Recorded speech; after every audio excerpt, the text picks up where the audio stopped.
Hello viewers, যেখান থেকে আমাদের সাথে যুক্ত হয়েছেন আপনাদের সবাইকে আমন্ত্রণ জানাচ্ছি দীপ্ত স্টার হান্ট টেরিফিক 20-র আজকের এপিসোডে। আপনাদের সাথে আছি আমি চৈতি।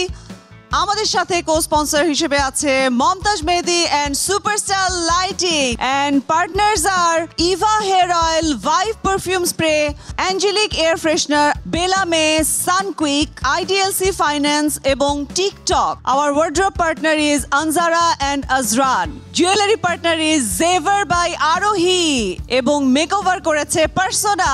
আর এই পুরো এপিসোডে কোরিওগ্রাফি এবং স্টাইলিং করেছে আসাদ খান। দর্শক, আমাদের এই টেরিফিক 20 রাউন্ডে জুরি বোর্ডে যথারীতি আছেন আমাদের সবার প্রিয় তারিক আনাম খান, রাফিয়াত রশিদ মিথিলা এবং শিহাব শাহিদ। টেরিফিক 20-র আজকের এপিসোড ভেরি স্পেশাল এপিসোড, কারণ আজকে কিন্তু দাগি স্পেশাল এপিসোড। ইয়েস দর্শক, আজকে আমাদের দীপ্ত স্টার হান্টের মঞ্চে উপস্থিত হতে যাচ্ছে স্পেশাল দাগি টিম।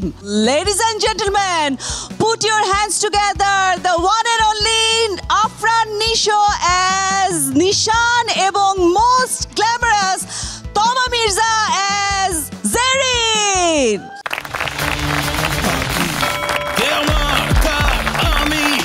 ছুটতে গিয়েও থামি, আমি মেঘ ভেদ করা রংধনু নাকি সূর্য অস্তগামী।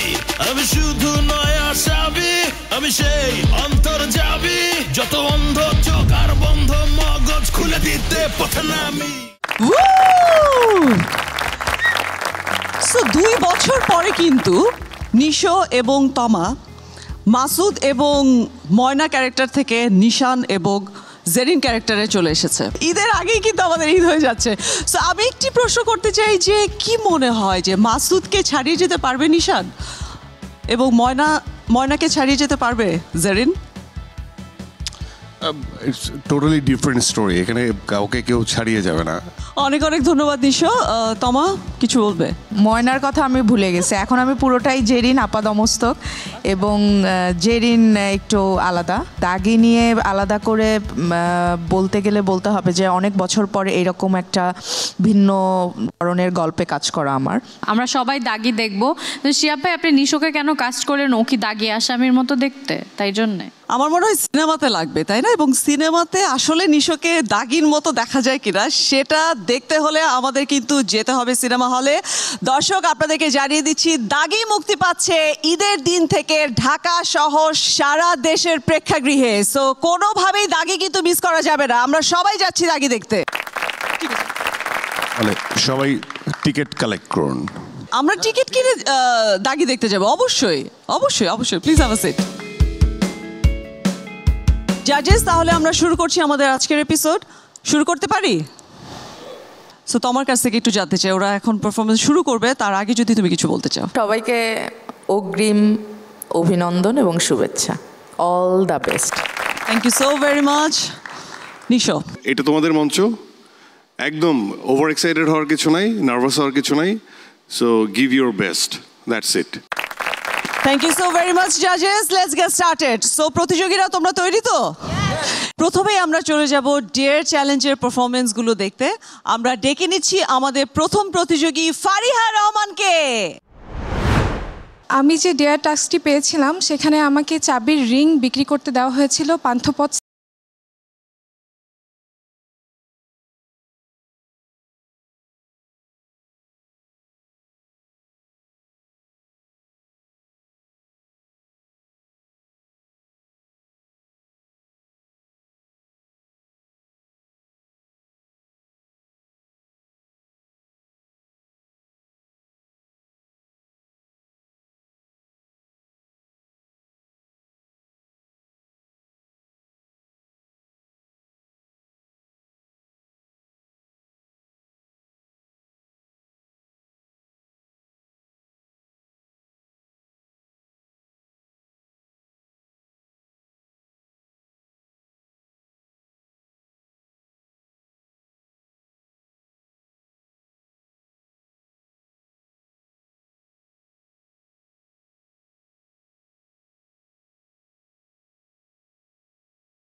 আপনার অ্যাটায়ার্স যেগুলো কস্টিউম বা অন্যান্য যা আছে it is quite proper, thank you so much.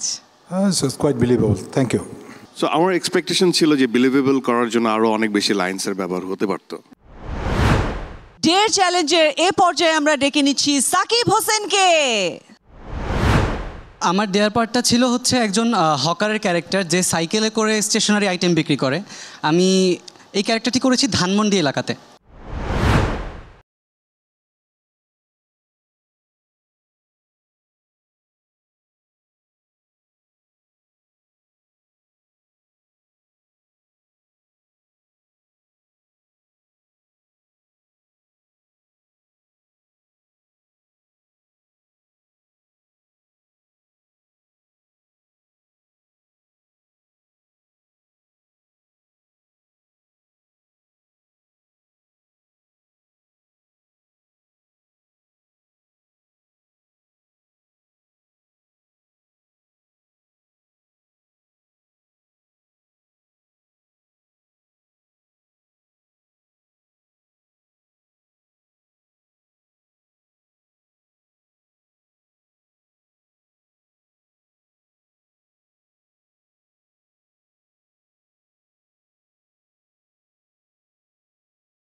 একটা অন্য ধরনের ক্যারেক্টারাইজেশন আপনার এই পুরো ডেয়ার যে পার্টটা এটার মধ্যে আমরা পেয়েছি, হুইচ ইজ অন্য অনেকের থেকে ডিফারেন্ট।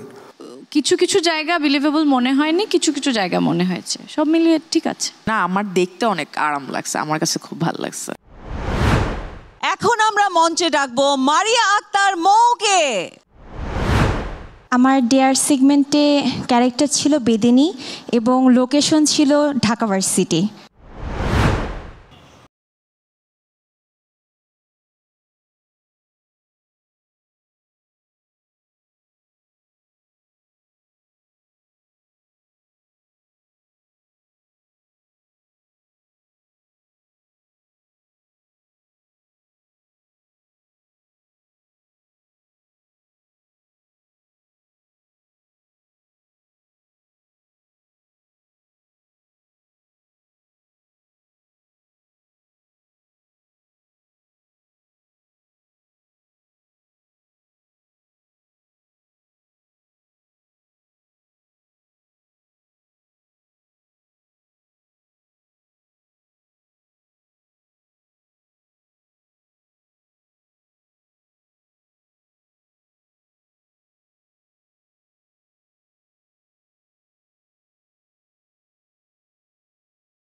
তুই যদি হইতি গলার মালা। দেন 20টা টাকা দেন ভাই, 50টা টাকা দেন, দেন বাংতে আমি করাইতেছি আপনার। দেন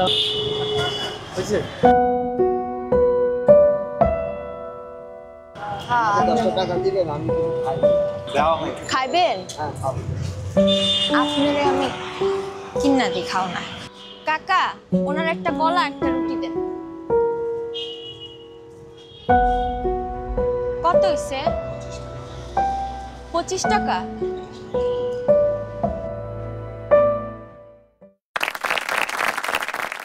ভালো লাগছে ইট ওয়াজ এন্টারটেইনিং আই এনজয়েড ইট তোমার অভিনয়ের জায়গা থেকে আমার বেশ এফর্টলেস লেগেছে, আমি এনজয় করেছি। অনেক অভিনেতা আসে স্ক্রিপ্টটা পড়েও প্রপারলি আসে না, ক্যারেক্টারটা মাথায় নিয়ে আসে না। সো তুমি যে করেছো এবং সবার জন্যই এটা খুব অবশ্য কর্তব্য। আমি যেটা কাজটা করতে যাচ্ছি সেটা সম্পর্কে আমার নিজে জানতে হবে। আমি বলি যে সবকিছুর পিছনেও একটা হচ্ছে luck and the x factor. অনেক সময় হয় কি, অনেক গবেষণা করেও জিনিসটা যেমন এই যে ফান বা যে মজাটা, যে এনার্জিটা পারফরমেন্সের মধ্যে, এটা অনেক সময় অনেক গবেষণা করে অনেকে আসে না। নাও তুমি অনেক মিষ্টি, এই জন্য তোমাকে মিষ্টি দিলাম। মিষ্টি, thank you so much. Dare চ্যালেঞ্জের এবারের প্রতিযোগী রাগিব ইয়াসার। আমার ডেয়ার চ্যালেঞ্জটাতে ছিল হচ্ছে আমি একজন লেবু বিক্রেতা ছিলাম, যিনি হচ্ছে ধানমন্ডিতে লেবু বিক্রি করছিলাম।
আমার মনে হয়েছে যে রাগিব লেবু বিক্রি করছে, যে এই হ্যান্ড জেস্টারটা ইটস ভেরি মাচ রাগিব। এরকম যখন চরিত্র আসে তখন মাথায় থাকে যে বিক্রেতা যেহেতু বিক্রি করবে, তার মধ্যে না একটা মায়া থাকতে হবে। পারফরমেন্সটা আমার কাছে বিলিভেবল মনে হয় নাই। দর্শক, আমি শুনতে পেরেছি রিয়াজ নাকি ঢাকা ইউনিভার্সিটি এরিয়াতে রিক্সা চালিয়েছে। চলুন তাহলে দেখে আসি কেমন রিক্সা চালালো রিয়াজ। কত? এইখান থেকে এখানে 100 টাকা ভাড়া হয় ভাই। এত হয় নাকি? এই যে কত অল্প একটু জায়গা, আর 10 টাকা দেবো না ভাই। চলেন 50 টাকা দেবো। চলেন চলেন চলেন চলেন চলেন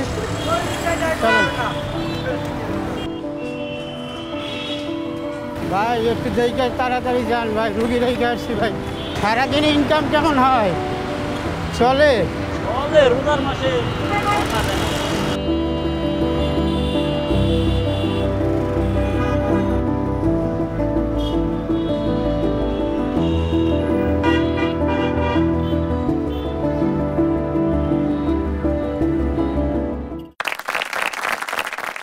একজন রিক্সা চালকের যে ফিজিক্যাল বা একটা বডি ল্যাঙ্গুয়েজ থাকে, ওইটা আমরা দেখতে পেয়েছি। ওইটা একদম খাপে খাপ লেগেছে, একদম মনে হয়েছে যে একজন রিক্সাওয়ালা। বেশ, আমার খুব ইন্টারেস্টিং লাগছে। Thank you sir. যেগুলো সংলাপ থেকেও অনেক বড় কিছু আমার কাছে। দীপ্ত স্টার হান্টের এ পর্যায়ে নিয়ে নিচ্ছি ছোট্ট একটি বিরতি। কোথাও যাবেন না, সাথেই থাকুন। গোটা পৃথিবীতে খুঁজো আমার মতো দেখার বার, ভিড়কে ঠেলে সময়। দর্শক, বিরতি থেকে ফিরে এলাম দীপ্ত স্টার হান্টের দাগি স্পেশাল এপিসোডে। দর্শক, আমাদের এবারের সেগমেন্ট হচ্ছে dance battle round. Dance battle রাউন্ডের কোরিওগ্রাফি করেছে আসাদ খান প্রোডাকশন। আর ডান্স ব্যাটলে আমাদের প্রথম প্রতিযোগী মারিয়া আক্তার মৌ। আমি ফুল এনার্জি পেয়েছি, তোমার নাচের পারফরমেন্স আমি আগেও দেখেছি। শেখার কোনো বয়স নাই, শেষ নাই, সো আমি hope for the best. Faria তো খুব ভালোই চাবি বিক্রি করেছিল রাস্তায়, এখন আমরা দেখি ও কেমন নাচায় আমাদেরকে।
তোমার কাছ থেকে একটু বেটার পারফরমেন্স আশা করি। আমি খুব এনজয় করেছি, যেহেতু আমি নিজেও নাচের মেয়ে, আমার নাচ দেখলেই ভালো লাগে। আমার কাছে খুবই প্রাণবন্ত লাগছে, এফোর্টলেস লাগছে। ডান্স ব্যাটলের আমাদের এবারের প্রতিযোগী রাগিব ইয়াসার।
মানে আর একটু বেটার কিছু চাইছিলাম, আর একটু বড়। ওভারঅল আমার তোমার পারফরমেন্স ভালো লেগেছে। ডান্স ভালো, রিদম সেন্স ভালো, আমি অনেক এনজয় করেছি। Thank you ma'am, means a lot, thank you. আমার কাছে মনে হয়েছে খুব সুদিং গান, এখানে কোরিওগ্রাফিটা অনেক বেশি একটু ওভারডু আছে। দর্শক এবারে ডান্স ব্যাটেলে ডান্স পারফর্ম করতে আসছে সাকিব হোসেন।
প্রপারলি বিলিভেবল, যতটুকু করেছেন সুন্দর।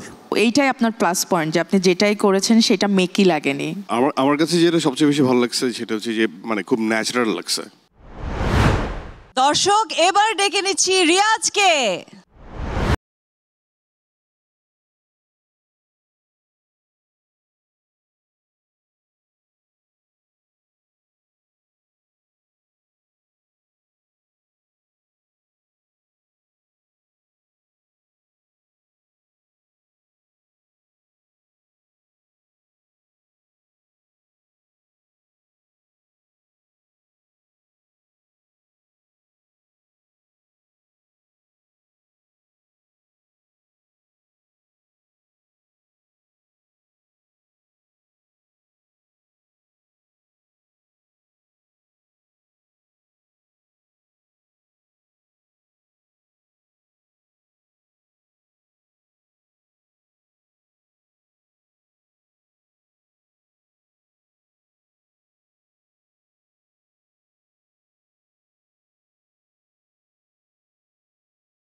প্রিয়তমা, ও প্রিয়তমা, ও প্রিয়তমা, ও প্রিয়তমা, ও প্রিয়তমা, ও প্রিয়তমা, আমার প্রিয়তমা। আমি বুঝতে পারছি যে নাচটা তোমার জন্য না।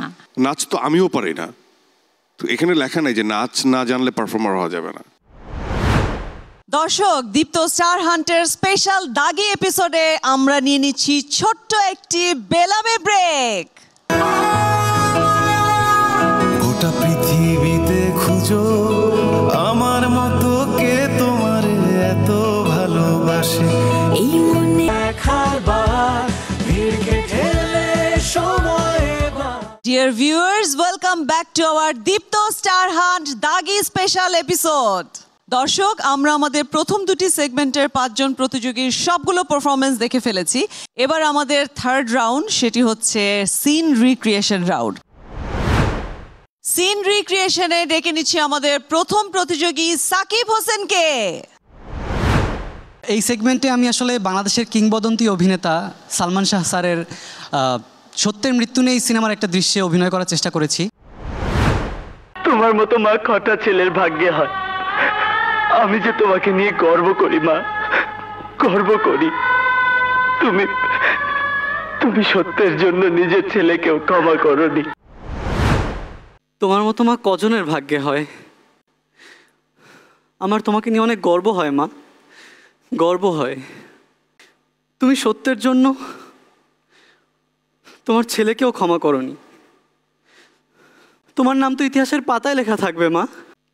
মা, ছেলের কবরস্থানে মুসলমান মেয়েদের যাবার আইন আছে কিনা আমি জানি না, কিন্তু আমার কবরে তুমি এসো মা, আমি কবর থেকে তোমাকে দেখে খুব শান্তি পাবো।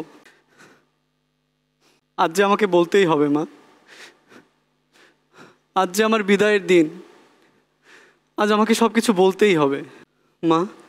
যে খুনটির জন্য আমার ফাঁসি হতে যাচ্ছে, সে খুনটি আমি করিনি মা। আমি তোমাকে স্পর্শ করে বলছি মা, সে খুনটি আমি করিনি। মৃত্যুর আগে কেউ মিথ্যে কথা বলতে পারে না মা, আমিও মিথ্যে কথা বলছি না। আমাকে বিশ্বাস করো মা, আমি খুনটি করিনি। আমি কিছু বলিনি শুধুমাত্র তোমার কথা মিথ্যে প্রমাণিত হয়ে যাবে বলে মা। আমি চাইনি, আমি তোমাকে মিথ্যে প্রমাণ করতে চাইনি মা। আমার কাছে মনে হয়নি কপি করেছো। I think you sort of did it on your own. তোমার যতগুলোই আমি পারফরমেন্স দেখলাম, it's like one kind of, আমার কাছে বেশ ভালো লাগছে এবং এফোর্টলেসই মনে হচ্ছে। আপনার জাজরা আপনাকে ছোট ছোট বা বড় বড় যে কারেকশনগুলো দিয়েছেন, এইগুলো যদি আপনি আরো একটু মনোযোগী হন, আরো চিন্তা করেন। দর্শক, সিন রিক্রিয়েশনের এই রাউন্ডে আমাদের সবার প্রিয় অভিনেতা সালমান শাহর দ্বৈত চরিত্রে অভিনয় করেছে রাগিব ইয়াসার। কথা দে নয়ন, ভবিষ্যতে কোনো বড়লোকের মেয়ের সাথে উঠবি না, বসবি না। কথা দে নয়ন, ভবিষ্যতে কোনো বড়লোকের মেয়ের সাথে উঠবি না, বসবি না। না না, আমি আর পারছি না, আমি আর পারছি না। না না, আমি আর পারছি না। বাবা, তুমি আমায় কেন কসম দিয়েছিলে বাবা? আমি যে আমার ভালোবাসার কথা আমার বুকের মাঝে চেপে রাখতে পারছি না বাবা। বাবা, তুমি তোমার কসম ফিরিয়ে নাও বাবা, ফিরিয়ে নাও। জীবন চৌধুরী কে? কে বলছে? হ্যাঁ, নয়ন।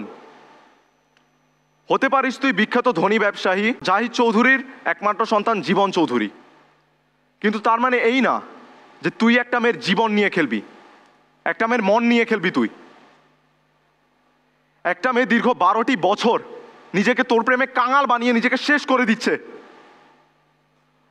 আর তুই তাকে নিজের পরিচয়টা দেওয়ারও প্রয়োজন মনে করছিস না। কেন? কেন নয়ন, কেন? যা, তুই রূপার কাছে যা আর তাকে বল যে তুই তাকে ভালোবাসিস, তুই তা নয়ন, বল। না না, আমি বলতে পারবো না রূপাকে, আমি পারবো না। যা নয়ন, যা। একটা মেয়ের মনের সাথে বিশ্বাসঘাতকতা করিস না, এই বেইমানি তুই করিস না নয়ন। রূপাকে তোর মনের কথা বল, আর নইলে মেয়েটা শেষ হয়ে যাবে। তুই তাকে জানা যে তুই তাকে কতটা ভালোবাসিস, তুই তা নয়ন, জানা নয়ন, জানা। হ্যাঁ, আমি নয়ন, আমি রূপা নয়ন, আমি নয়ন, আমি রূপা নয়ন, আমি রূপাকে ভালোবাসি। রূপা, রূপা, আমি তোমাকে ভালোবাসি। রূপা, রূপা। ও যে সিচুয়েশনটার মধ্যে আছে চরিত্রটা, সেটা যদি একটু ফিল করতে পারতে, সেই ফিলিংটাই পাইনি। যদি আমি বলি ওইটাকে অনুসরণ করা, সেই জায়গা থেকে অনুসরণ ভালো মতনই আমার ভালো লেগেছে। লেবুর যে পারফরমেন্স লেবু বিক্রেতা হিসেবে, সেটার থেকে এটা অনেক বেটার। সিন রিক্রিয়েশনের এ পর্যায়ে আমরা ডেকে নিচ্ছি মারিয়া আক্তার মৌকে। আমার ক্যারেক্টার ছিল স্বামী স্ত্রী যুদ্ধ সিনেমাটির শাবনূর ম্যামের একটা ক্যারেক্টার।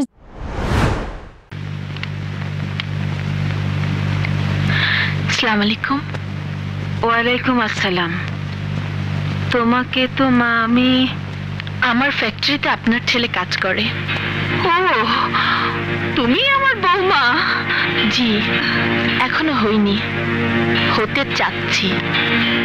বিয়েতে আমি, আপনি অথবা আমার বাবা সবাই রাজি থাকলেও রাজু এই বিয়েতে রাজি নয়।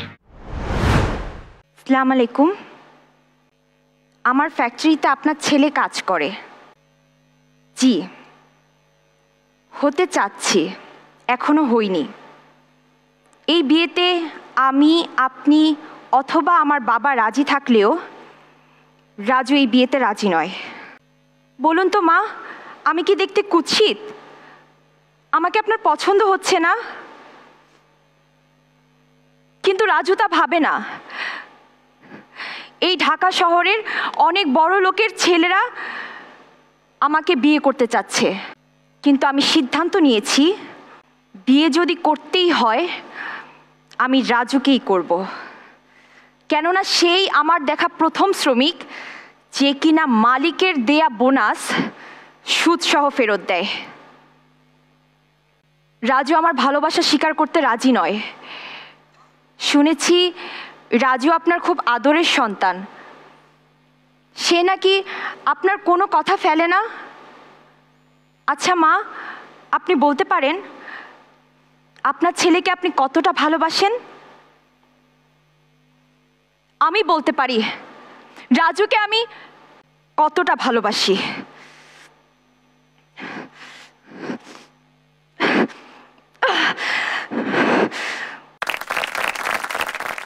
ওই যে ভেতরে হার্ট বা ভেতরে যে ইগোটিস্টিক্যাল মেয়েটা, সেইটা আমি কম পেয়েছি। We are really interested to see the characters and their behavior in that particular situation. সেটা খুব ইন্টারেস্টিং লাগে। তুমি যখনই করবা, এটার মধ্যে নিজের যে এফোর্টটা, নিজের যে স্টাডিটা, সেটাকে ব্লেন্ডিং করার একটা চেষ্টা রাখলে আমার মনে হয় ভালো হবে আরো বেশি।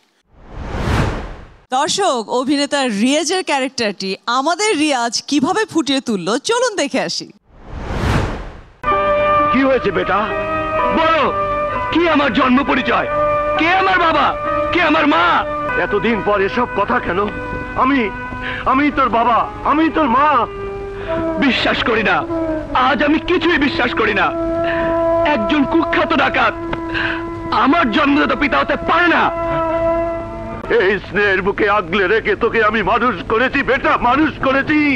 হ্যাঁ হ্যাঁ, আজ তার প্রমাণ হয়ে গেছে। একজন খুনি, লুটেরা, ডাকুর বুকে মায়া মমতা বলতে কিছুই নেই। আরে সে বসান। হ্যাঁ, বলো, কে আমি? কে আমার পিতা? কে আমার মা? আমি বিশ্বাস করি না, আমি বিশ্বাস করি না একজন খুনি ব্যক্তি আমার পিতা হতে পারে না। পৃথিবীর কোনো বাবা তার সন্তানের বুক থেকে ভালোবাসা কেড়ে নিতে পারে না। তুমি আর সত্যি করে বলবে, কোন মায়ের বুক খালি করে তুমি আমাকে চিনিয়ে এনেছ? বলো বলো। আজ তা প্রমাণ হয়ে গিয়েছে, আজ তা প্রমাণ হয়ে গিয়েছে একজন খুনি ব্যক্তি কতটা নিষ্ঠুর। আরে সে তো পাষাণ। তো তোমার নিজের কাছে বিশ্বাস করাটা অনেক বেশি ইম্পর্ট্যান্ট, যেটা ছিল না একদম। রিক্রিয়েট করার সম্ভাবনা আছে। তোমাদের হোম ডিস্ট্রিক্ট কোথায়? চাঁদপুর স্যার। তুমি এই পারফরমেন্স চাঁদপুরের ভাষায় করতে পারতা। সিন রিক্রিয়েশন রাউন্ডে আমাদের আজকের শেষ প্রতিযোগী হচ্ছে ফারিহা। টাকা আনা পাই সিনেমার ববিতা ম্যামের একটি কাজ, ছোট একটা অংশ করার চেষ্টা করেছি।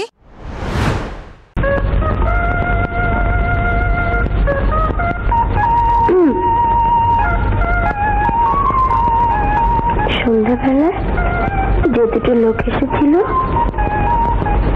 তারা কে? একজন আমার বাবা আর একজন তার বন্ধু। কোনটা তোমার বাবা? যিনি অন্ধ। ও, তোমার বাবা তাহলে সেই কান্না বাবুর্চিটা? সন্ধ্যাবেলা যে দুটো লোক এসেছিল তারা কে? কোনটা তোমার বাবা? ও, তোমার বাবাই কানা বাবুর্চিটা? তুমি বাবুর্চির ছেলে? এ মা, আরে আবার তেজ দেখায় দেখি।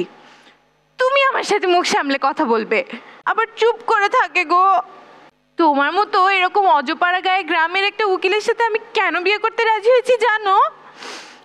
তুমি আমার সাথে তর্ক করেছিলে, আমার টাইগারটাকে আমার অমতে পোষ মানিয়েছিলে, আমার কাজের মেয়েটাকে হাত করে নিয়েছিলে।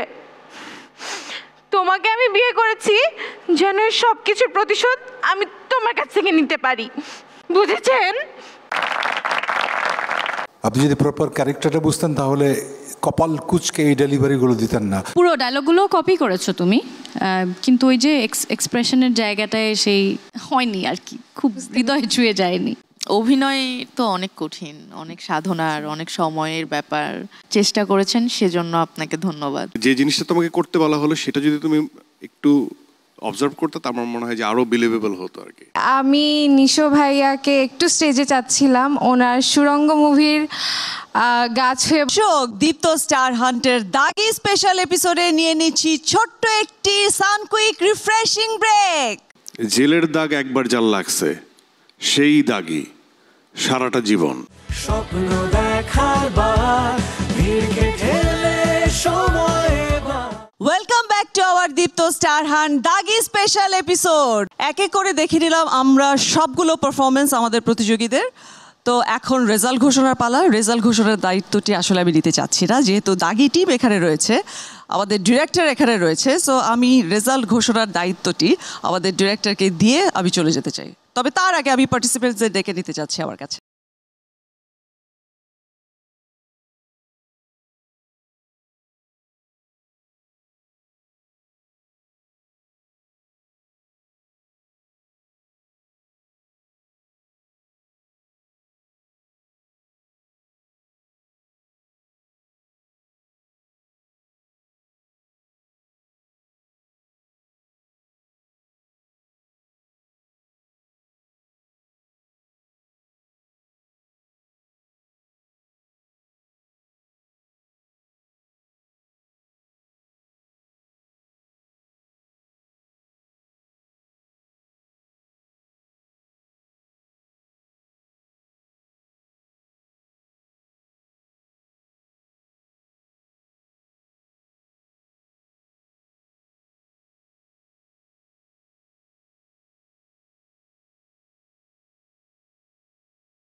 করতে পারে, বলতে পারে, এরকম হতে পারে।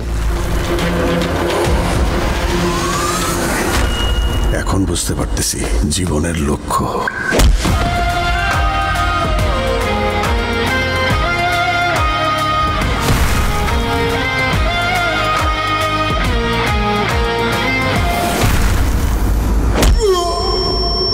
জেলের দাগ একবার যা লাগছে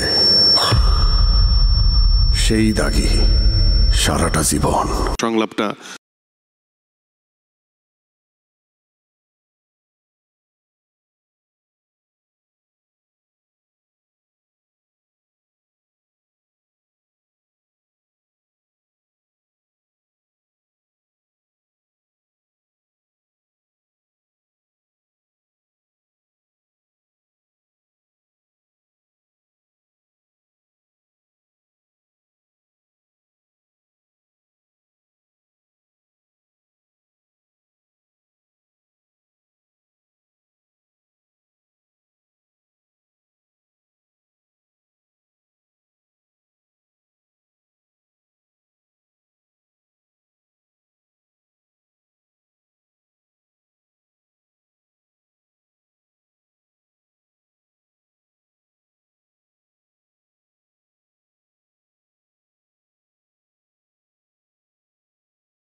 রিয়াজ, বাট রিয়াজ এটা একটা জার্নি, এটা কোনো বড় নয়, জীবনের বিভিন্ন হয়, এখান থেকে মানে হচ্ছে নতুন করে আবার ঘুরে দাঁড়ানো। সামান্য যদি কিছু নিয়ে যেতে থাকো বা কিছু পেয়ে থাকো, বা তোমার জার্নিটা সম্পর্কে শুনতে চাই। হ্যাঁ, অনেক অভিজ্ঞতা হয়েছে, অনেকের সাথে মিশেছি, অনেক ফ্রেন্ড হয়েছে, সব মিলিয়ে ভালো এক্সপিরিয়েন্স হয়েছে।